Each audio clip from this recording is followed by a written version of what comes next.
বাংলাদেশে প্রতিদিন ঘটে যাওয়া গুরুত্বপূর্ণ ঘটনা ও নানা তথ্য নিয়ে আলোচনা এবং বিশ্লেষণে টিভিএন 24 নিউজ নেটওয়ার্কের নিয়মিত আয়োজন আলোচনায় বাংলাদেশ অনুষ্ঠানে দর্শক আপনাদের স্বাগত জানাচ্ছি। আমি আশফাক আহমেদ। আজকের অনুষ্ঠানে অতিথি হিসেবে আমাদের সাথে যুক্ত আছেন অ্যাডভোকেট হাসনাত কাইয়ুম, প্রধান সমন্বয়ক রাষ্ট্র সংস্কার আন্দোলন, এবং আমাদের সাথে আরও যুক্ত আছেন সঞ্জয় দে রিপন, সম্পাদক জিয়াউর রহমান আর্কাইভ। আপনাদের স্বাগত জানাচ্ছি আলোচনায় বাংলাদেশ অনুষ্ঠানে। আপনাদের সাথে আলোচনা শুরু করার আগে কয়েকটি তথ্য আমি একটু দর্শকদের উদ্দেশ্যে তুলে ধরতে চাই। প্রথমে যে তথ্যটি একটু তুলে ধরতে চাই তা হচ্ছে বাংলাদেশের রাজনীতি শক্তিশালী করতে একটি এনজিওকে $29 মিলিয়ন সহায়তা দেয়া হয়েছে বলে আমেরিকার প্রেসিডেন্ট ডোনাল্ড ট্রাম্পের দাবি ঢাকায় নানা আলোচনার জন্ম দিয়েছে। প্রশ্ন উঠছে, বাংলাদেশে এনজিও সেক্টর, বিশেষ করে বৈদেশিক অর্থায়নে পরিচালিত এনজিওগুলোর বিরুদ্ধে রাজনৈতিক কর্মসূচির নামে এত অর্থ কারা পেয়েছে এবং কিভাবে ব্যবহার হয়েছে। যদিও বাংলাদেশের এনজিও ব্যুরো বলছে যে নিবন্ধিত ও সক্রিয় কোনো এনজিওর কাছেই অর্থ আসার কোনো তথ্য তারা পায়নি। এনজিও সংশ্লিষ্টরা বলছেন ট্রাম্পের দাবিকে অস্বাভাবিক মনে করেন তারা, সে কারণে তারা মনে করেন এমন বক্তব্যের পর আমেরিকা কিংবা ইউএসএআইডির উচিত কারা ওই অর্থ পেয়েছে সেটি প্রকাশ করা। বিবিসি বাংলাকে এনজিও ব্যুরোর যে ভারপ্রাপ্ত মহাপরিচালক মোহাম্মদ আনোয়ার হোসেন বলেছেন যে বিষয়টি আমরা এরই মধ্যে চেক করেছি, এই পরিমাণ অর্থ বাংলাদেশে সক্রিয় কোনো এনজিওর মাধ্যমে এসেছে এমন কোনো প্রমাণ আমরা পাইনি। আমেরিকার সরকার কিছু টাকা আরও কিছু প্রক্রিয়ায় পাঠায়, সেভাবে কোনো অর্থ এসেছে কিনা তা আমাদের জানা নেই। এবং এর আগে ট্রাম্প যে কথাটি বলেছেন যে বাংলাদেশের রাজনীতি শক্তিশালী করতে $29 মিলিয়ন এমন এক সংস্থার কাছে গেছে যার নাম আগে কেউ শুনেনি, এবং এই সংশ্লিষ্ট তিনি আরও বেশ কিছু কথা বলেছেন যে সেখানে মাত্র 2 জন লোক রয়েছেন, 2 জন কর্মী রয়েছেন, এই ধরনের নানান কথা বলেছেন। এরপরে যে তথ্যটি তা হচ্ছে যে ট্রাম্প সরকারের ডিপার্টমেন্ট অফ গভর্নমেন্ট এফিসিয়েন্সির প্রধান ও খ্যাতনামা প্রযুক্তি উদ্যোক্তা ইলন মাস্ককে আগামী 90 কার্যদিবসের মধ্যে বাংলাদেশে স্টারলিংক ইন্টারনেট সেবা চালু করার আহ্বান জানিয়েছেন প্রধান উপদেষ্টা ডক্টর মোহাম্মদ ইউনূস। মাস্ককে একটি চিঠি লিখেছেন প্রধান উপদেষ্টা। ওই চিঠিতে মাস্ককে বাংলাদেশে দ্রুত স্টারলিংক ইন্টারনেট সেবা চালু ও তাকে বাংলাদেশ সফরের আহ্বান জানান। চিঠিতে ইলন মাস্ককে বাংলাদেশে স্টারলিংক ইন্টারনেট সেবা চালুর আহ্বান জানিয়ে প্রধান উপদেষ্টা বলেন, উন্নত এই প্রযুক্তি প্রধান উপকারভোগী হবেন বাংলাদেশের তরুণ তরুণীরা। এরপর যে তথ্যটি তা হচ্ছে কয়েকদিনের মধ্যেই জাতীয় নাগরিক কমিটি ও বৈষম্যবিরোধী ছাত্র আন্দোলনের উদ্যোগে যে নতুন রাজনৈতিক দল তার নাম ঘোষণা হতে যাচ্ছে এটি আমরা জানি, এবং সে লক্ষ্যে তারা প্রায় প্রস্তুতিও শেষ করে ফেলেছে যেমনটা শোনা যাচ্ছে। দলের শীর্ষ 6টি পদে কারা থাকবেন তাও প্রায় ঠিক হয়ে গেছে, যা আমরা দেখতে পাচ্ছি বাংলাদেশের বিভিন্ন গণমাধ্যমে। এদিকে কিছু সাবেক সেনা কর্মকর্তা আলাদা আরেকটি রাজনৈতিক দল গঠনের প্রস্তুতি নিচ্ছে বলে এরকম গুঞ্জন চলছে। দলটি গঠনের নেতৃত্ব দিচ্ছেন সেনাবাহিনীর ব্রিগেডিয়ার জেনারেল অবসরপ্রাপ্ত মোহাম্মদ শামীম কামাল। এই দুই সম্ভাব্য দলের বাইরে ছাত্র জনতার অভ্যুত্থানে গত বছরের 5 অগস্ট হাসিনা সরকারের পতনের পর থেকে 6 মাসের এই বেশি সময়ে মোট 16টি নতুন রাজনৈতিক দল গড়ে উঠেছে। এর মধ্যে 11টি দল আত্মপ্রকাশ করেছে গত বছর, আর চলতি বছরের প্রথম 2 মাসে আরও 5টি দল গঠিত হয়েছে এমনটা জানা যাচ্ছে। কিছু দল এখনও কোনো রাজনৈতিক বা সাংগঠনিক কার্যক্রম শুরু করতে পারেনি এর মধ্যে। এরপর যে তথ্যটি তা হচ্ছে শিক্ষার্থীদের উদ্দেশ্য করে বিএনপির ভাইস চেয়ারম্যান শামসুজ্জামান দুদু বলেছেন, শিক্ষার্থীরা খুব জনপ্রিয়, যদি জনপ্রিয় হয়েই থাকে তাহলে নির্বাচনে এসে তা প্রমাণ করতে হবে। আমরাও ছাত্র ছিলাম, আমরাও গণঅভ্যুত্থানের আন্দোলন করেছি, কিন্তু মাত্র 6 মাস যেতে না যেতেই সদ্য রাজনীতিতে আসা শিক্ষার্থীদের রাজধানীর রূপায়ণ টাওয়ার অফিস ফ্লোর, কোটি টাকা দামের গাড়ি, বাড়ি ও হেলিকপ্টার ব্যবহার তা কিভাবে সম্ভব এমন প্রশ্ন রাখেন তিনি। প্রধান উপদেষ্টাকে ইঙ্গিত করে শামসুজ্জামান দুদু বলেন, শিক্ষার্থীদের একটা দল থাকা দরকার, মানে তিনি শিক্ষার্থীদের পক্ষ নিয়েছেন, তিনি নিরপেক্ষ নন। তার পদত্যাগ এখনও বিএনপি দাবি তোলেনি। 2 নম্বরই কোনো কিছু নোবেল জয়ীদের চরিত্রে নেই, তিনি তা করলে তার যে সুনাম আছে তা নষ্ট হবে। শামসুজ্জামান দুদু আরও বলেন যে বর্তমানে বাংলাদেশে আইনশৃঙ্খলা পরিস্থিতি অন্যায্য, যে কোনো সময় থেকে ঘরে ঘরে চুরি, ডাকাতি, লুটপাট হচ্ছে। সন্ধ্যার পর পরিবারের কোনো সদস্য বাইরে থাকলে দুশ্চিন্তায় থাকতে হয়। তাহলে এই সরকারের কাজটা কি, তিনি প্রশ্ন রেখেছেন। এবং সবশেষ আরেকটি তথ্য একটু ছোট করে, সম্প্রতি দেশব্যাপী ধর্ষণ, ডাকাতি, ছিনতাই, খুনের ঘটনায় আইন শৃঙ্খলা পরিস্থিতি অবনতির বিরুদ্ধে রাজধানীর ঢাকায় মানববন্ধন, বিক্ষোভ, প্রতিবাদ সমাবেশ ও সড়ক অবরোধ করেছেন বিভিন্ন শিক্ষা প্রতিষ্ঠানের শিক্ষার্থীরা। ঢাকা বিশ্ববিদ্যালয়, ইডেন মহিলা কলেজ, সরকারি তিতুমির কলেজ, ব্র্যাক সহ বিভিন্ন প্রতিষ্ঠানের শিক্ষার্থীরা বাংলাদেশ স্থানীয় সময় রবিবার এই কর্মসূচি পালন করেন।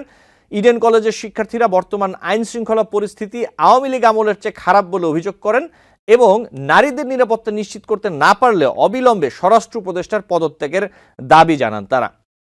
যথাযথ বিচার করতে না পারলে ভুক্তভোগীদের হাতে ধর্ষকদের ছেড়ে দেওয়ার দাবি জানিয়েছেন ব্র্যাক বিশ্ববিদ্যালয়ের শিক্ষার্থীরা। এই ছিল কিছু তথ্য, আমি একটু ছোট করে তুলে ধরলাম। আমি আলোচনায় চলে যাব। আমি একটু প্রথমে আসি অ্যাডভোকেট হাসনাত কাইয়ুম, একটু ছোট করে যদি আমরা এই আলোচনাটা করি যে এই যে বিএনপির ভাইস চেয়ারম্যান যেমন বলছেন শামসুজ্জামান দুদু যে চুরি ডাকাতি লুটপাট হচ্ছে, সন্ধ্যার পর মানুষ বের হতে দুশ্চিন্তায় থাকতে হচ্ছে, তাহলে সরকারের কাজটা কি? আমি যদি আপনার কাছে প্রশ্নটি রাখি যে আসলে সরকার কি তার কাজটি এই ক্ষেত্রে ঠিকমতো করছে বা করতে পারছে, অথবা কেন করছে না? হাসনাত কাইয়ুম।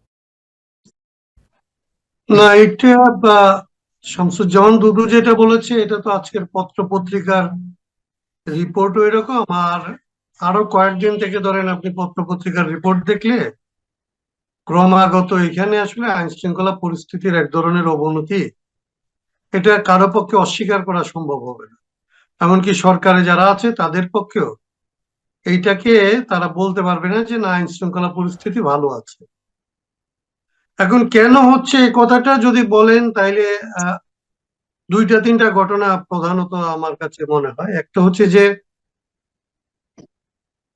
পুলিশ কিংবা আসলে যেগুলিকে আমরা আইন শৃঙ্খলা রক্ষাকারী বাহিনী বলি, তাদের আসলে দায়িত্ব পালনের ক্ষেত্রে তাদের অবহেলা কিংবা অনীহা কিংবা তাদের অযোগ্যতা, যেভাবে আপনি ব্যাখ্যা করেন, এইটা একটা দিক।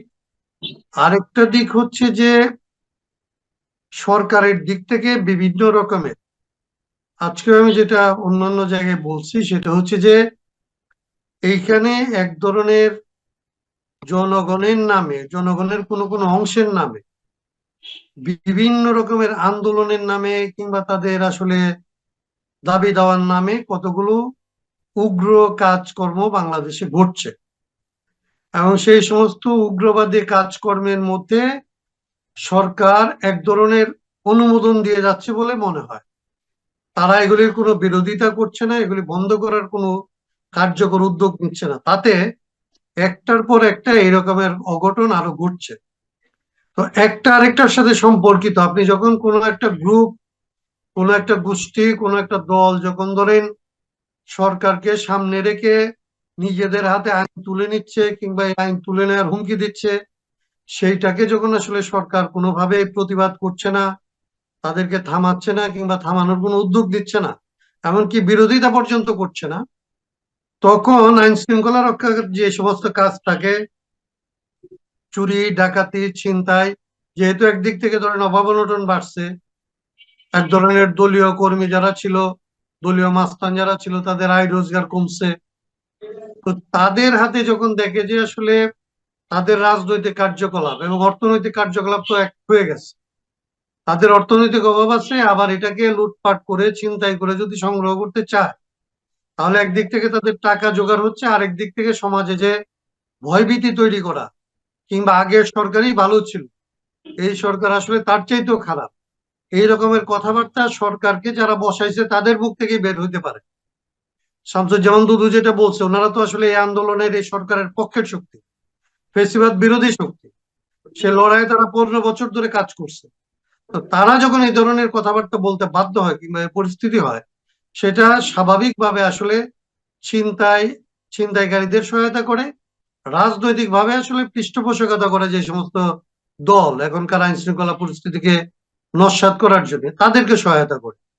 তো এরকম সব মিলে আসলে একটা পরিস্থিতি দাঁড়াইছে, যেটাকে আমি বলবো যে আসলে সরকারের এক ধরনের আসলে অযোগ্যতা, অদক্ষতা, এবং তারা আসলে অকার্যকর একটা পরিস্থিতির মধ্যে ক্রমাগত আসলে এই পরিস্থিতিটা সরকারটাকে অকার্যকর করে ফেলতেছে, এবং এই পরিস্থিতিটা নিয়ন্ত্রণের বাইরে চলে যাচ্ছে। এটাকে তাদের এখনই আসলে সবাইকে সাথে নিয়ে, নিজেরা না পারলে সমস্ত রাজনৈতিক দলকে সাথে নিয়ে এটা আসলে মোকাবেলা করার জন্য তাদের পরামর্শে বসা উচিত।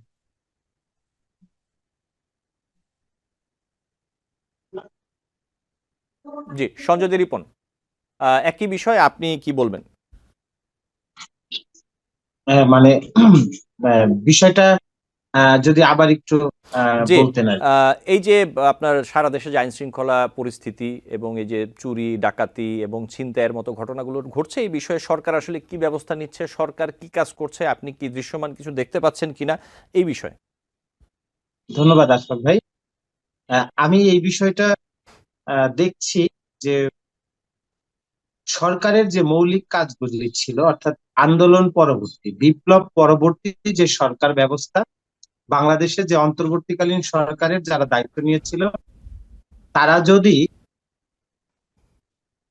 বিপ্লবের যে চেতনা, সেই চেতনাটাকে লালন করে যদি তারা রাষ্ট্র পরিচালনা কাজে হাত দিত, মৌলিক যে সংস্কারগুলি তাৎক্ষণিক করা উচিত ছিল, সেই কাজগুলি যদি তারা করতেন, তাহলে এই পরিস্থিতি আজ আমাদেরকে দেখতে হতো না।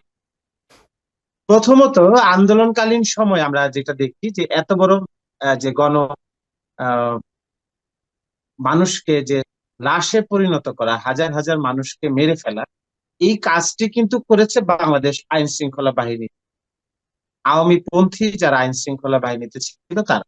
তো এই আন্দোলন পরবর্তী যে সরকার ব্যবস্থাটা যারা শুরু করলো, যারা এই হাতে এই গুরুত্বপূর্ণ দায়িত্বটি নিজের কাঁধে তুলে নিল, তাদের প্রথমেই উচিত ছিল যে এই আইন শৃঙ্খলা বাহিনীকে একটি সৎ এবং জনগণের জন্য ক্ষমতা প্রয়োগের জায়গায় নিয়ে যাওয়া।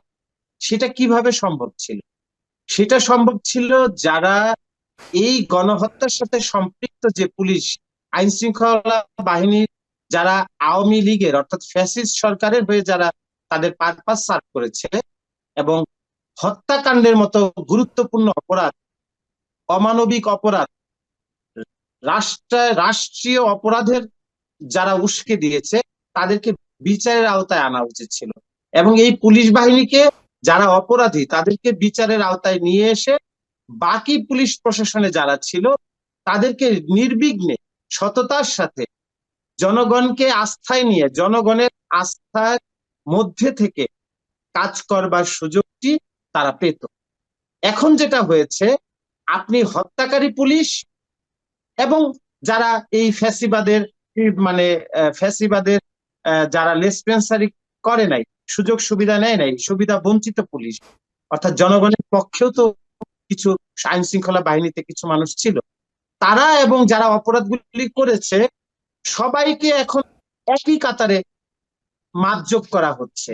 ফলে বাংলাদেশের মানুষও জানে না যে আসলে কোন কোন পুলিশ এই হত্যাকাণ্ডের সাথে সম্পৃক্ত। তো এই হত্যাকাণ্ডের সাথে সম্পৃক্ত পুলিশকে যদি বিচারের আওতায় নিয়ে আসা হতো, তাহলে যে আইন শৃঙ্খলা বাহিনী তারা জনগণের জন্য যে আইনটা প্রয়োগ করত, তারা স্বতঃস্ফূর্ততার সাথে, সাহসিকতার সাথে এবং জনগণের আস্থায় নিয়ে তারা আইনটা প্রয়োগ করতে পারতো এবং সমাজে বিদ্যমান যে সংকটগুলি তৈরি হচ্ছে, যে এই যে আইন শৃঙ্খলা বাহিনীর যে দুর্বলতা বা ভঙ্গুর অবস্থা, এই অবস্থাটা থাকতো না। হয়তো আইন শৃঙ্খলা বাহিনীর লোকবল কমে যেত, কিন্তু তাদের যে মানসিক যে কাজ করবার যে জায়গাটি, আইন প্রয়োগ করবার যে জায়গাটি, সেই জায়গাটিতে তারা শক্তিশালী ভূমিকা রাখতে পারত। কিন্তু এই সময়ে যে রাষ্ট্রের যে পরিচালনার দায়িত্বে যারা আছেন, তারা যেহেতু মৌলিক সংস্কারটি, অর্থাৎ বিপ্লবের পরেই, শপথ গ্রহণের পরেই দোষী আইন শৃঙ্খলা বাহিনীর যে ব্যক্তিরা ছিল, তাদের যেহেতু আইনের আওতায় নিয়ে আসা হয়নি এবং দৃষ্টান্তমূলক শাস্তির বিধি বিধান এখনো তারা নিশ্চিত করতে পারেনি এবং নিশ্চিত করতে পারবে এরকম একটা আবহ বা পরিবেশও তারা তৈরি করতে পারেনি। ফলে সমাজে বিদ্যমান যে অসাধু চক্র, তারা তাদের কর্মকাণ্ড শুরু করে দিয়েছে, যার কারণে এই আইন শৃঙ্খলা বাহিনী এখনো পরিবেশ এবং জনগণের যে নিরাপত্তা দিতে সেটা ব্যর্থ হচ্ছে। জি, সঞ্জয় দে রিপন, আমি আপনার কাছে আরেকটি বিষয় নিয়ে আসি। আপনি ছোট করে বললে আমি একই বিষয়ে একটু অ্যাডভোকেট হাসনাত কাইয়ুমের কাছে যাব, যে বিষয়টি আমি আবারও একটু বিএনপি ভাইস চেয়ারম্যান শামসুজ্জামান দুদুকে কোট করেই বলি। তিনি যেহেতু বলেছেন কথাগুলো, তিনি একটি প্রশ্ন রেখেছেন আরেকটি, যে মাত্র 6 মাস যেতে না যেতেই সদ্য রাজনীতিতে আসা শিক্ষার্থীদের রাজধানীর রূপায়ণ টাওয়ারে অফিস ফ্লোর, কোটি টাকার দামি গাড়ি বাড়ি হেলিকপ্টার ব্যবহার, এগুলো নিয়ে তিনি প্রশ্ন তুলেছেন যেগুলো কিভাবে সম্ভব। সঞ্জয় রিপন, এগুলো নিয়ে সাধারণ জনগণের মনেও নানা রকম প্রশ্ন উঠছে যে আসলে তারা কিভাবে গাড়ি ব্যবহার করছেন, অথবা নানা রকম যে তাদের চলাফেরা, এগুলো নিয়ে অনেক মানুষ প্রশ্ন তুলছেন। এই বিষয়টির ব্যাপারে আপনি কি বলবেন? আপনারা তো রাজনীতি করেন, ছাত্র রাজনীতি করেছেন, এবং আমরা এর আগেও দেখেছি যে বিভিন্ন রাজনৈতিক দলের, আওয়ামী লীগেরও ছিল, বিএনপিরও ছিল, বিভিন্ন রাজনৈতিক দলের ছাত্র সংগঠন থেকে শুরু অনেকেই অনেক অর্থ উপার্জন করেছেন বৈধ অবৈধ নানা উপায়ে, আমরা অভিযোগ শুনেছি। এই বিষয়গুলো আসলে কি হয় একটু বলবেন সঞ্জয় রিপন? আসলে আহ, মানে বিষয়টা এইভাবে আমাদেরকে উপলব্ধি করতে হবে যে আমরা যারা, দুদু ভাই যে কথাটি বলেছেন, দুদু ভাইয়ের কথা বাদে দিলাম, ধরেন আমাদের পর্যায় থেকে, অর্থাৎ আমাদের পর্যায় থেকে গত 3 দশক ধরে আমি যে জাতীয়তাবাদী ছাত্র আন্দোলন থেকে শুরু করে পরবর্তী জাতীয়তাবাদী রাজনৈতিক চিন্তা দর্শনের সাথে সম্পৃক্ত আছি, জেল খেটেছি, মিছিল করেছি। তো এই দীর্ঘ 16 বছরের ফ্যাসিবাদী শাসনের পরে এই যে গত 6.5 মাস বা 7 মাসের যে বাংলাদেশ, এই বাংলাদেশে কিন্তু আমাদের আহ, ধরেন আমার অবস্থার কিন্তু কোনো পরিবর্তন হয়নি। পাবলিক সার্ভিস বা আহ, যে জীবিকা, যে একটা বিশ্ববিদ্যালয়ে শিক্ষকতা করা, এর মধ্যেই কিন্তু আমরা রয়েছি। কিন্তু আমরা এটাও শুনি যে তদবির বাণিজ্য খুব চলছে এবং সমন্বয়কদের কাছে গেলে সব মুশকিল আসান হয়ে যায়। বড় বড় ব্যবসায়ীরা তাদের সাথে যোগাযোগ রাখবার চেষ্টা করে। আমি জানি না বিপ্লবের স্পিরিটের সাথে এই যে বাজারে যে কথাগুলি প্রচলিত আছে এগুলি সত্য কিনা, কিন্তু এই যে রূপায়ণ টাওয়ারে অফিস নেওয়া এবং এই যে বড় বড় গাড়িতে চলা, এই ব্যাপারগুলি যখন দৃশ্যমান হয়ে যায়, তখন আবার এই অভিযোগগুলি আমাদেরকে ভাবতে শিখায় যে, বা ভাবতে বাধ্য করে যে আসলে তাহলে আমরা যা শুনি তা হয়তো কিছু সত্যি হলেও হতে পারে।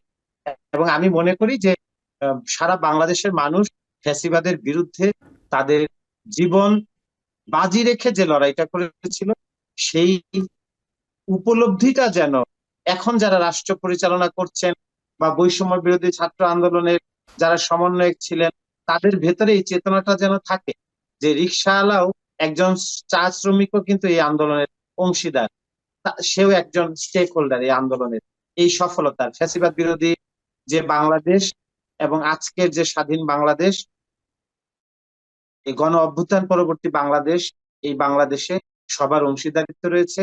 সুতরাং যেন তেন ভাবে নিজের পুঁজি গড়বার লক্ষ্য নিয়ে নিজের সুযোগ সুবিধার জন্য যেন আমরা আমাদের চেতনাকে বিলিয়ে না দিই, এবং তারাও যেন তাদের চেতনাকে বিলিয়ে না দেয়। জি, সঞ্জয় রিপন, আপনাকে ধন্যবাদ। অ্যাডভোকেট হাসনাতকে আপনাকে ধন্যবাদ। আপনারা সাথে থাকবেন। আমাকে একটু ছোট বিরতি নিতে হবে, বিরতি থেকে ফিরে আপনাদের সাথে আরো বেশ কিছু বিষয় নিয়ে আলোচনা করব। দর্শক, আলোচনায় বাংলাদেশ অনুষ্ঠানে নিচ্ছি ছোট্ট একটি বিরতি, সাথে থাকবেন। TBN 24 টেলিভিশন দেখতে আজই কল করুন 7187776556। লগ ইন করুন www.totalcablebd.com। দর্শক, আলোচনায় বাংলাদেশ অনুষ্ঠানে আপনাদের আবারও স্বাগত জানাচ্ছি। আমি সরাসরি প্রশ্নে চলে যাব। আমি একটু অ্যাডভোকেট হাসনাত কাইয়ুম আপনার কাছে আসতে চাই। আমি একটু প্রশ্নটা তুলে ধরি, একটু বড় প্রশ্নটা, কারণ তথ্যগুলো তুলে ধরতে হবে। আমি একটু বলি, যেমনটা অনুষ্ঠানের শুরুতে বলছিলাম এবং আপনারা এর মধ্যে জানেন যে বাংলাদেশের রাজনীতি বা গণতন্ত্রকে শক্তিশালী করতে একটি এনজিওকে $29 মিলিয়ন সহায়তা দিয়েছে আমেরিকা, ট্রাম্প বলেছেন। এবং এরপর নানা আলোচনা, সমালোচনা, বিতর্ক এটি নিয়ে চলছে যে কোন এনজিও পেলো অথবা কারা পেলো, এটি দিয়ে কি করা হলো, এরকম নানান বিষয় উঠছে। এবং আমরা যদি দেখি যে শনিবার ট্রাম্প সিপ্যাকে একটি বক্তব্য দিয়েছেন, সেখানে তিনি আবারও এই বিষয়গুলো নিয়ে কথা বলেছেন অল্প, কিন্তু সেখানে তিনি বলেছেন যে বাংলাদেশের রাজনৈতিক পরিমণ্ডল শক্তিশালীকরণের বিষয়টি ব্যবহার করা হয়েছে উগ্র বামপন্থী কমিউনিস্টদের ক্ষমতায় আনতে, এই ধরনের তিনি একটি কথা বলেছেন সেখানে। আরেকটি জিনিস তুলে ধরি, সেটি হচ্ছে বিবিসি বাংলাকে এনজিও ব্যুরোর যে ভারপ্রাপ্ত মহাপরিচালক, যেমনটা আমি অনুষ্ঠানের শুরুতে বলছিলাম, যে তিনি বলেছেন যে বিষয়টি আমরা এরই মধ্যে চেক করেছি, এই পরিমাণ অর্থ বাংলাদেশের সক্রিয় কোনো এনজিওর মাধ্যমে এসেছে এমন কোনো প্রমাণ তারা পাননি। আরেকটি তথ্য সাথে যোগ করি, তা হচ্ছে যে ভারতীয় যে দৈনিক ইন্ডিয়ান এক্সপ্রেসের বরাত দিয়ে ফিনান্সিয়াল এক্সপ্রেস একটি প্রতিবেদনে জানিয়েছে ইউএসএআইডির যে তহবিল নিয়ে ঢাকা বিশ্ববিদ্যালয়ের রাষ্ট্রবিজ্ঞান বিভাগের সহযোগী অধ্যাপক ডক্টর মোহাম্মদ আইনুল ইসলাম কাজ করেছেন বলে তিনি অস্বীকার করেছেন, এরকম একটি গুঞ্জন অথবা একটি আলোচনা অথবা একটি অভিযোগ তার নামে উঠছিল। তবে ট্রাম্পের ইঙ্গিত করা প্রতিষ্ঠানের সঙ্গে তার কোনো সম্পর্ক নেই বলে মন্তব্য করেছেন ডক্টর আইনুল ইসলাম। তিনি বলেছেন, আমি কখনো ইউএসএআইডির বা যুক্তরাষ্ট্রের আমেরিকার কোনো প্রতিষ্ঠানের সঙ্গে কাজ করিনি, আমার সে লাইসেন্সও নেই। আমি আসলে মূলত যে প্রশ্নটি এতগুলো বিষয় উপস্থাপন করার উদ্দেশ্য হলো অ্যাডভোকেট হাসনাত কাইয়ুম, আসলে পুরো বিষয়টি আপনার পর্যালোচনা কি, আপনার বিশ্লেষণ কি, কি হচ্ছে এই বিষয়টি নিয়ে? অ্যাডভোকেট হাসনাত কাইয়ুম। আচ্ছা, আমরা যে বিষয়টি নিয়ে কথা বলছিলাম এই বিষয়টি নিয়ে আমাদের দুজন অতিথির সাথে কথা বলবো, সঞ্জয় দে রিপন এবং অ্যাডভোকেট হাসনাত কাইয়ুমের সাথে। এই বিষয়টি নিয়ে দর্শক আপনারা নিশ্চয়ই জানেন যে এই বিষয়টি নিয়ে গত কদিন ধরে নানান আলাপ আলোচনা হচ্ছে এবং এই অর্থ কোন এনজিও পেল, কারা পেল, কি হলো, এগুলো নিয়ে বিভিন্ন রকমের আলাপ আলোচনা চলছে, বিতর্ক চলছে। এবং এই বিষয়গুলোর মধ্যে আরও একটি বিষয় আমি একটু সাথে যোগ করে রাখি যে আপনারা নিশ্চয়ই জানেন যে ইলন মাস্ককে 90 কর্মদিবসের মধ্যে বাংলাদেশে স্টারলিং চালুর আহ্বান জানিয়েছেন প্রধান উপদেষ্টা, এবং এটি নিয়েও নানান আলোচনা হচ্ছে, এটি নিয়ে আমরা আলোচনা করব। এর মধ্যে আমি একটি আপডেট তথ্য একটু দেই আপনাদের, সেটি হচ্ছে যে আরেকটি গুঞ্জন উঠেছিল যে নাহিদ ইসলাম উপদেষ্টা, যিনি জাতীয় নাগরিক কমিটি থেকে যে নতুন রাজনৈতিক দল গঠন হতে যাচ্ছে সেই রাজনৈতিক দলের সাথে যুক্ত হবেন যে কথা রয়েছে, যেটা আমরা জানতে পারছিলাম। তো নতুন দলে যোগ দিতে নাহিদ ইসলাম পদত্যাগ করেছেন বলে এটি বাংলাদেশ স্থানীয় সময় রোববার একটি গুঞ্জন ওঠে। যমুনায় গিয়ে প্রধান উপদেষ্টার সঙ্গে সাক্ষাতের পর বেরিয়ে যাওয়ার সময় তার গাড়িতে পতাকা ছিল না বলেও খবর দেয় একটি বাংলাদেশের টেলিভিশন, এটি আমরা দেখতে পারি। এবং এই বিষয়টি জানতে নাহিদ ইসলামের সাথে যোগাযোগ করা হয়। পরে প্রধান উপদেষ্টার কার্যালয়ে যোগাযোগ করে পাওয়া যায় ভিন্ন তথ্য, যে আসলে এরকম কিছু নয়। প্রধান উপদেষ্টার যে উপপ্রেস সচিব আবুল কালাম আজাদ মজুমদার, তিনি বাংলাদেশের একটি গণমাধ্যমকে জানিয়েছেন যে আমি এ বিষয়ে উপদেষ্টা নাহিদ মহোদয়কে প্রশ্ন করেছিলাম, তিনি বলেছেন না, আমি পদত্যাগ করিনি। এই ছিল একটি বিষয়। এবং যেমনটা বলছিলাম যে বৈষম্যবিরোধী ছাত্র আন্দোলন ও জাতীয় নাগরিক কমিটির উদ্যোগে যে নতুন রাজনৈতিক দল আসতে যাচ্ছে তার আহ্বায়ক হিসেবে নাহিদ ইসলামের নাম আলোচিত হচ্ছে গত কয়েক সপ্তাহ ধরেই। এবং এই বিষয়ে সাংবাদিকদের এক প্রশ্নের উত্তরে গত 17 ফেব্রুয়ারি নাহিদ ইসলাম বলেছেন যে সরকারের বাইরে যারা আছেন, বৈষম্যবিরোধী ছাত্র আন্দোলন কিংবা জাতীয় নাগরিক কমিটি, তারা একটা রাজনৈতিক দলের উদ্যোগের কথা বলছেন অনেক আগেই। আমি আমার জায়গা থেকে বলেছি সেই দলে আমার যুক্ত হওয়ার সম্ভাবনা থাকতে পারে, সেটা হলে সরকার থেকে পদত্যাগ করব। আমি এখনো চূড়ান্ত সিদ্ধান্ত নেইনি, সম্ভাবনা আছে, হয়তো এ সপ্তাহের শেষে আপনাদের সবাইকে জানাতে পারবো, এমনটা তিনি বলেছিলেন। এবং এর সাথে আমি আরও একটি বিষয় যোগ করি, এই যে জাতীয় নাগরিক কমিটি এবং বৈষম্য বিরোধীর যে রাজনৈতিক দলটি আসতে যাচ্ছে, এই দলের বিভিন্ন পদে কারা থাকবেন এগুলো নিয়েও গত বেশ কিছুদিন ধরেই, কয়েক সপ্তাহ ধরেই নানা আলাপ আলোচনা আমরা শুনতে পাচ্ছি। এবং এর মধ্যে আমরা যেটা দেখেছি যে অভ্যন্তরীণ বিভিন্ন যারা সদস্য আছেন, কেন্দ্রীয় সদস্য অথবা কে কোন পদ পাবেন, এটি নিয়েও কিছু আলোচনা চলছিল আমরা যেটি দেখেছি। এবং আমরা যদি আরেকটি জিনিস দেখি যে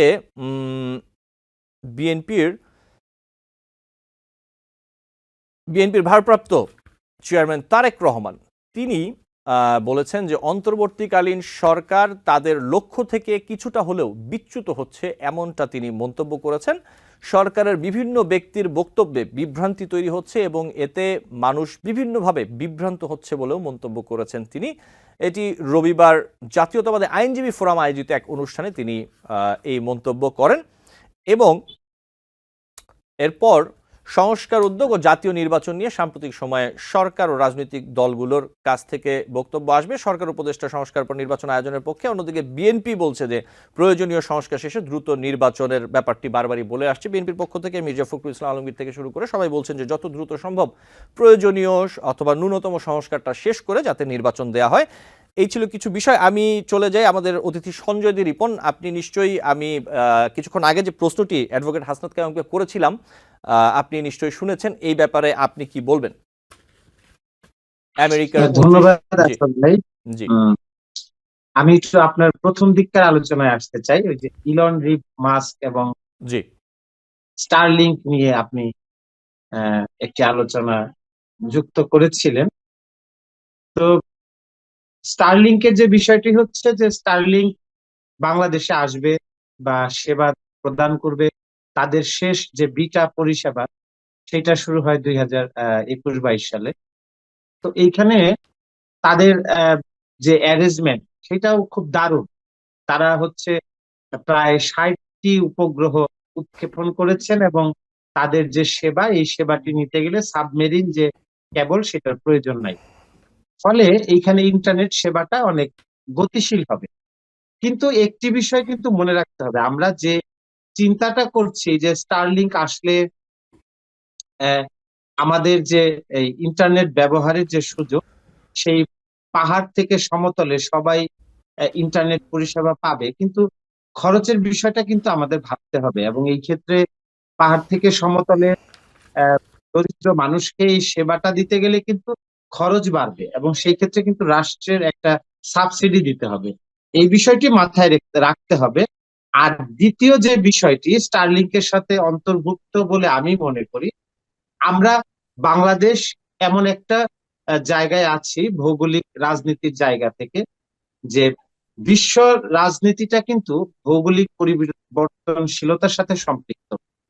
অর্থাৎ এইখানে আন্তর্জাতিক রাজনৈতিক যে চরিত্র, সেটা নির্ধারিত হয় কিন্তু নানান কৌশলে। ধরেন আমাদের জলবায়ু, জনসংখ্যা, প্রাকৃতিক সম্পদ, ভূসংস্থান এবং প্রয়োগ বিজ্ঞান। তো এই যে স্টারলিংক আমাদেরকে একটি সেবা দিবে, হ্যাঁ, তারা বিশ্বের অসংখ্য দেশে এই সেবা দিয়ে থাকেন, কিন্তু আন্তর্জাতিক যে আধিপত্য বা রাজনৈতিক যে আচরণ, একটি রাষ্ট্র আরেকটা রাষ্ট্রের সাথে কি ধরনের সম্পর্কের ভিত্তিতে রাজনৈতিক আচরণ করবে, সেটা কিন্তু এই অনুষঙ্গগুলির উপরে নির্ভর করে।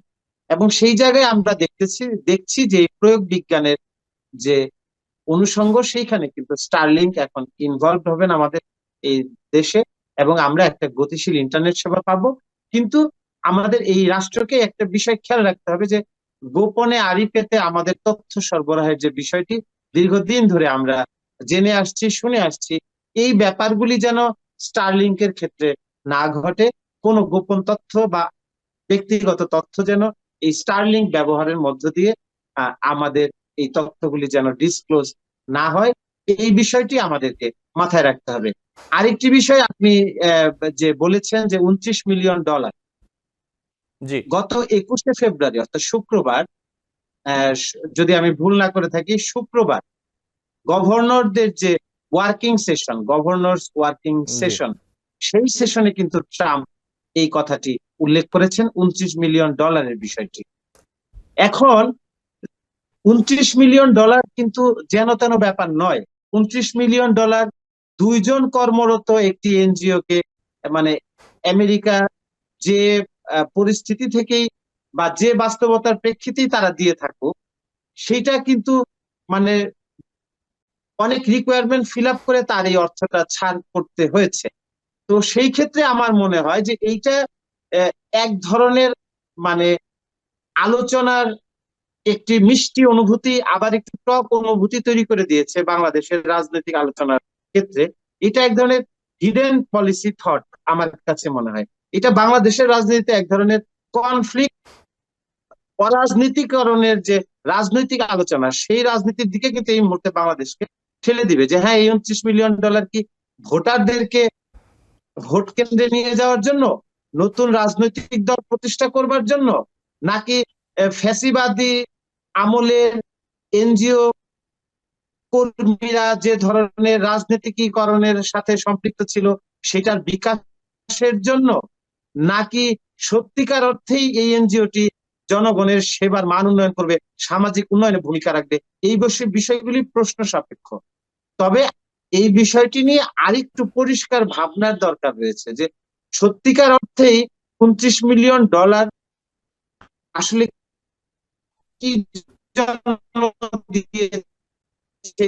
উনি যেহেতু বলেছেন জি সঞ্জয় রিপন, আমি আমি আবারও আসবো আপনার কাছে। সেই রাষ্ট্রের যে প্রধান, তিনি যখন শুনতে পাচ্ছেন। জি সঞ্জয় রিপন, আমি একটু অ্যাডভোকেট শুনতে হাসনাত কায়ুমের পাচ্ছেন কাছে যেতে চাই। জি আমি আপনার কাছে আবারও আসবো, আমি একটু অ্যাডভোকেট হাসনাত কায়ুমের কাছে যেতে চাই। অ্যাডভোকেট হাসনাত কায়ুম, একই বিষয় আসলে যে বিষয়গুলো নিয়ে সঞ্জয় রিপন কথা বলছিলেন, যে এই যে একটি এনজিওকে $29 মিলিয়ন সহায়তা দেওয়া আমেরিকার, ট্রাম্প যে বিষয়গুলো নিয়ে বলেছেন, এবং আরও কিছু তথ্য আমি তুলে ধরছিলাম, এবং একই সাথে স্টারলিংকের যে বিষয়টি, ইলন মাস্ককে প্রধান উপদেষ্টা আমন্ত্রণ জানিয়েছেন বাংলাদেশে আসার জন্য, এই বিষয়গুলো নিয়ে আপনি কি বলবেন? একটা একটা করে যদি বলি, প্রথমত ধরেন যে কোনো ধরনের প্রযুক্তিগত উৎকর্ষতা যখন ঘটে, তখন আপনি সেটা থেকে বিচ্ছিন্ন থাকা কিংবা সেটার সুযোগ নিতে না পারা এক ধরনের ব্যর্থতা হিসাবে বর্তমান দুনিয়াতে আসলে বিবেচিত হয়। সেদিক থেকে ডক্টর মোহাম্মদ ইউনূস যে আসলে ইলন মাস্কের সাথে কথা বলেছেন, তারা সে আগ্রহ দেখিয়েছে এবং এখানে স্টারলিংকের মতো একটা উন্নত প্রযুক্তি অন্তত ইন্টারনেটের বেলায় এখানে আমরা আসলে ইন্ট্রোডিউস করতে যাচ্ছি, এগুলি হচ্ছে পজিটিভ ব্যাপার আমার কাছে মনে হয় মোটা দাগে। কিন্তু এগুলির যেটা করে, যেটা আসলে রিপন বলছিলেন যে আসলে আপনি আপনার যোগাযোগের জন্য পরিপূর্ণভাবে অন্য একজনের কাছে আসলে নির্ভরশীল হয়ে পড়ছেন। পৃথিবী হচ্ছে এটা, পৃথিবী জুড়েই ধরেন মাল্টি ন্যাশনাল গুলি কিংবা প্রযুক্তি খাতের যে এই সমস্ত বড় বড় হাউস যারা আছে, তারা আসলে পাওয়ার শেয়ারিং এর ক্ষেত্রে, পাওয়ার কন্ট্রোলের ক্ষেত্রে একটা বড় রকমের ফ্যাক্টর হয়ে উঠতেছে। তো আমাদের মতো দেশের আসলে যেরকম এগুলির বাইরে থাকার জন্য চীন নিজে হয়তো তার মতো করে আসলে এক ধরনের পাল্টা প্রযুক্তির কথা ভাবে, তারা পাল্টা প্রজেক্ট নেয়, তারা তার নিজেদের মতো করে চিন্তা করে। আমাদের তো সেই সক্ষমতা নাই, আমাদের সেটা ধরেন চিন্তা করার সুযোগও নাই। তো কিন্তু আমাদের একটা অল্টারনেটিভ অন্তত এই সমস্ত জিনিসের পাশাপাশি যে আপনার স্বাধীনতা সার্বভৌমত্ব অক্ষুণ্ণ রাখার জন্য আপনার নিজস্ব আসলে একটা চিন্তা ভাবনা অন্তত থাকা উচিত, এটা আমার কাছে মনে হয়। আমি এই প্রসঙ্গটা আর বাড়াবো না। এর বাইরে আপনি যেটা বলছেন যে আসলে যেটা নিয়ে কথা হচ্ছিল, আপনি সম্ভবত এনজিও কে $29 মিলিয়ন এনজিও কে যে টাকা দেওয়ার গল্পটা, এটা এখন পর্যন্ত আসলে ট্রাম্পের ব্যাপারে তো ধরেন অনেক রকমের কথা হয়। আসলে ওনার স্লিপ অফ টাং, নাকি আসলে উনি এটা 2 দিন পরে আসলে এটাকে উনি নিজেই আসলে এই কথার মধ্যে থাকবেন কি থাকবেন আমি জানি না।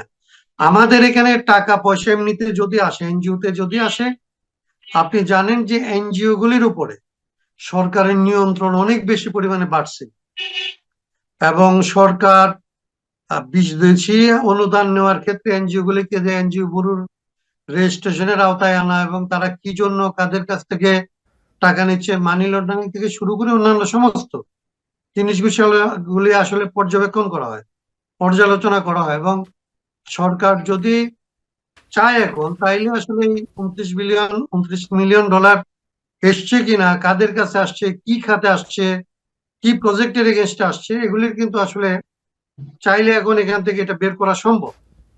আর যদি এটা আসলে বাইরে না আসে, তাইলে বুঝতে হবে যে আসলে নর্মাল কোনো লাইনে এটা আসে নাই, এবং এক নর্মাল লাইনে যদি কারো কাছে এই টাকা এসে থাকে, তাহলে তো সেটা নিয়ে জি, অ্যাডভোকেট এগুলি হাসনাত রিপোর্ট কেয়ম, আসলে এই করার এই মতো জায়গাতেই বুঝতে হবে। জি আপনি যেটা বলছেন একটু যোগ করি আমি আপনাকে আপনার আলোচনার সুবিধার জন্য, যে বিবিসি বাংলাকে এনজিও ব্যুরোর ভারপ্রাপ্ত মহাপরিচালক মোহাম্মদ আনোয়ার হোসেন বলেছেন যে বিষয়টি আমরা এরই মধ্যে চেক করেছি, এই পরিমাণ অর্থ বাংলাদেশের সক্রিয় কোনো এনজিওর মাধ্যমে এসেছে এমন কোনো প্রমাণ আমরা পাইনি। জি, অ্যাডভোকেট হাসনাত কেয়ম। তাইলে যদি ধরেন ট্রাম্পের মানে যদি ধরেন ওই ঠিক থাকে, তাহলে এটা আসলে অবৈধ পথে এসছে। এখন অবৈধ পথে আসলে আমেরিকান অর্থ আসতে পারে কিনা বা আসলে আহ সেইটা তো আরেকটা তদন্তের বিষয় হয়ে দাঁড়ায়। তাদেরও আসলে তাদের যাদের গভর্নর্স মিটিং এ যদি বলে থাকে, তাহলে গভর্নর্স মিটিং এ তাদের ফরেন পলিসি অনুযায়ী তাদের এই সমস্ত বিষয়ে হিসাব দেওয়ার কথা। তো জি আমার কাছে মনে হয় যে এইটা রিপন সাহেব যেভাবে বলছিলেন, আমার কাছে মনে হয় যে এক ধরনের আলাপ আলোচনা, যেটা আমাদের কাছে যথেষ্ট পরিমাণে তথ্য কিংবা আসলে ইনফরমেশন নাই, কিন্তু যে ধরনের আলোচনাকে এগুলি উস্কে দিতে পারে, সেগুলি হচ্ছে যেটা বললেন যে 3-4 রকমের আলাপ হইতে পারে। তো সেইগুলি আমার কাছে মনে হয় যে আমাদের বরং উচিত এই সমস্ত বিষয়ে আমাদের যারা আমেরিকায় আছে, আমাদের রাষ্ট্রীয় যে সমস্ত দায়িত্ব পালন করতেছে, তাদের কাছে জানতে চাওয়া এবং তাদের মাধ্যমে আসলে এই ইনফরমেশনটা চেক করা।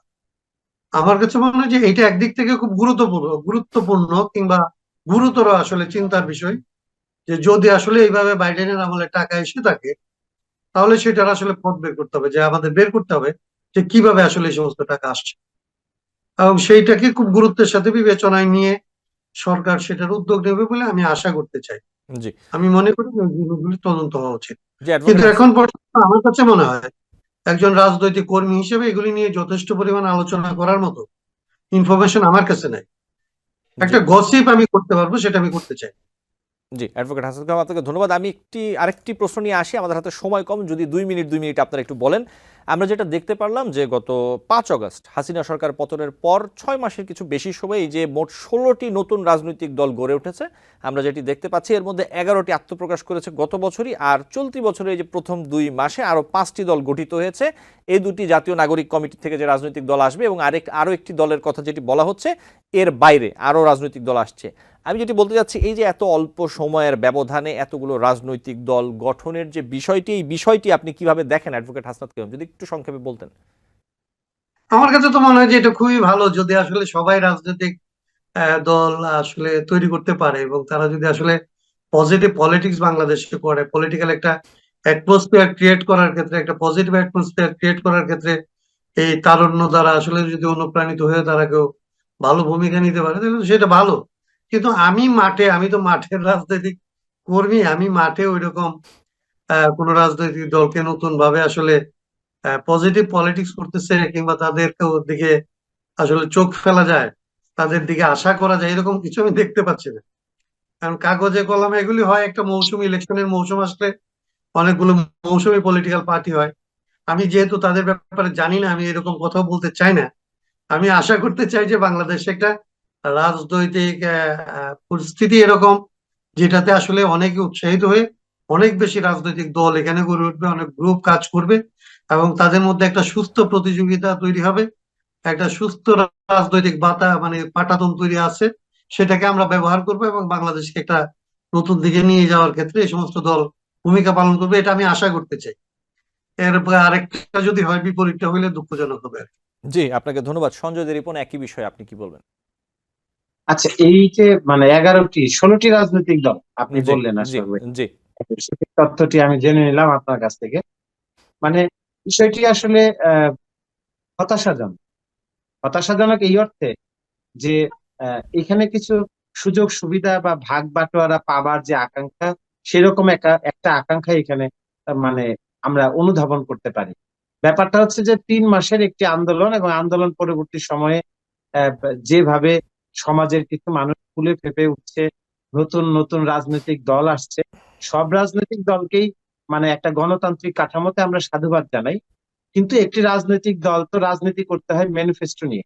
তো সেই ম্যানিফেস্টো ক্রিয়েট করবার জন্য তার কিন্তু দলীয় একটা আদর্শিক অবস্থানের প্রয়োজন হয়, এবং দলীয় একটা আদর্শিক অবস্থান কিন্তু এটা আন্দোলন সংগ্রাম, ঐতিহাসিক তাৎপর্য এবং বিভিন্ন প্রেক্ষাপটে তার যে কন্ট্রিবিউশন, সেইটার ভিত্তিতে তৈরি হয়। আমি আসলাম আগন্তুক, এসে আমি একটা দল করলাম এবং আমি দেখছি যেহেতু একটি রাজনৈতিক ফ্যাসিবাদী একটা বড় দল যেহেতু এখন মাঠে নাই, তাহলে আমি কি একটু সমঝোতার মধ্য দিয়ে একটি জনপ্রতিনিধি হয়ে যেতে পারি কিনা, বা জি সরকারি কোনো সঞ্জয় সুযোগ রিপন, সুবিধা দিতে পারি কিনা, এই যে এই রাজনীতিতে, প্রবণতা থেকে দূরে থাকতে হবে। এই যে রাজনীতিতে একটি কথা প্রচলিত আছে যে রাজনীতিতে হালুয়া রুটির ভাগাভাগি, এরকম একটি কথা আমরা মাঝে মধ্যে শুনতে পাই। বিষয়টি কি এরকম কোনো কিছু আছে কিনা আপনার কাছে মনে হয় সঞ্জয় রিপন? না, আমার কাছে মনে হয় এত এত দল হঠাৎ করে যে মেলার মতো। কিন্তু দেখেন, আমরা যখন মেলায় যাইও, আমরা কিন্তু টাকা ছাড়া কিছু নিতে পারি না। আপনি ছোটবেলায় যখন মেলায় যেতাম বা জিলাপি কিনতে যেতাম, বা ওই সময় মিষ্টি পাওয়া যেত, অর্থের বিনিময় ছাড়া কিন্তু মেলাতে ঘুরলেও কেউ কিছু দেয় না। তো এখন একটা রাজনৈতিক দল করতে গেলে তার তো পেছনে একটা ব্যানার লাগে, তার একটা অফিস রুম লাগে, কিছু কর্মী লাগে। তো সেই অর্থটা কোত্থেকে আসছে? এখন এই যে হঠাৎ করে রাজনৈতিক দল তৈরি করা, এইটার কোনো ঐতিহাসিক তাৎপর্য নাই, আপনার নাই। সরি, জি বলুন, শুনতে পাচ্ছি সঞ্জয় রিপন। বাংলাদেশের রাজনীতিতে কোনো কন্ট্রিবিউশন নেই, কিন্তু আপনি একটা নতুন রাজনৈতিক দল নিয়ে আসলেন। এটা বাংলাদেশের মানুষ গ্রহণ করবে কি করবে না, সেই বিষয়টাও বিবেচনায় রাখলেন না, নতুন দল নিয়ে আসলেন।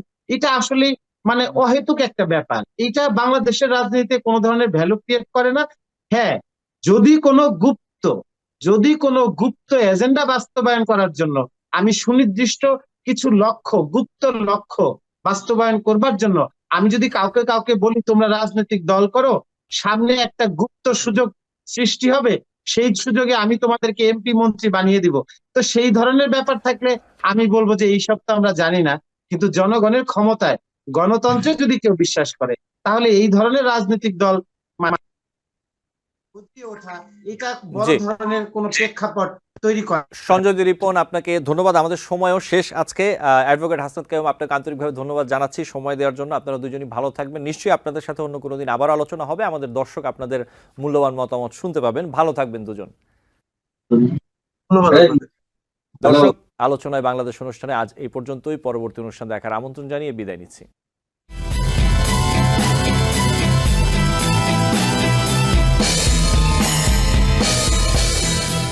TBN 24 টেলিভিশন দেখতে আজই কল করুন 7187776556। লগ ইন করুন www.totalcablebd.com। নিউ ইয়র্ক থেকে সম্প্রচারিত TBN 24 টেলিভিশন বিশ্বজুড়ে বাঙালির কণ্ঠস্বর।